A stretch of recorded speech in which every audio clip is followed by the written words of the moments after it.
Serial वसुधा की कहानी ने अब पकड़ ली है जबरदस्त रफ्तार और आ गया है ऐसा ट्विस्ट जिसने दर्शकों की धड़कनें बढ़ा दी हैं। दोस्तों, अब नंदी और शिवराज यानी देव और अविनाश खुद पहुंच चुके हैं वसु के गांव, ठीक वैसे ही जैसे पहले दिव्या को मनाने गए थे। इस बार उनका मकसद साफ है, वसु को हर हाल में मनाना। लेकिन यहाँ से शुरू होती है असली गेम। देव को आखिरकार सच पता चल जाता है कि वसुधा बिल्कुल भी गुनहगार नहीं थी, बल्कि पूरा षड्यंत्र रचा था काकी ने। देव काकी को फंसाने का प्लान बनाता है। रात को वह काकी को बुलाता है, उसे डायमंड रिंग गिफ्ट करता है और ताना मारते हुए कहता है, आपकी वजह से ही वसु राधा बनी थी। इसके बाद जब वह सावित्री जी के लिए नेकलेस लाता है, लालच में डूबी काकी खुद ही सारा सच उगल देती है। लेकिन काकी की ये पोल खुलती है पूरे घरवालों के सामने। तभी चंद्रिका आग बबूला होकर सारिका के कान पकड़ती है और सबके सामने उसकी बेइज्जती करती है।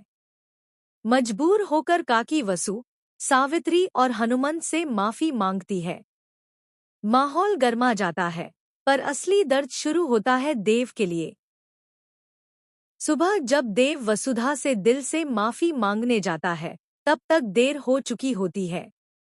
वसु गांव छोड़कर जा चुकी होती है और उसे गए हुए 3 घंटे बीत चुके होते हैं। देव का दिल टूट जाता है, लेकिन हार नहीं मानता। वह दौड़ता हुआ घर से निकलता है और चंद्रिका पूछती है, कहाँ जा रहे हो इतनी जल्दी? तो देव का जवाब होता है, मैंने किसी का दिल दुखाया है और उसे मनाना ही होगा।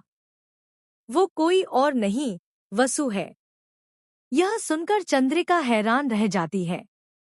उधर देव और अविनाश पहुंच तो जाते हैं वसु के गांव, लेकिन वहां तक पहुंचना आसान नहीं।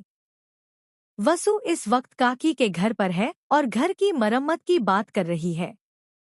काकी 2 मजदूरों को बुलाती है और वो कोई और नहीं, बल्कि नंदी और शिवराज यानी देव और अविनाश ही निकलते हैं।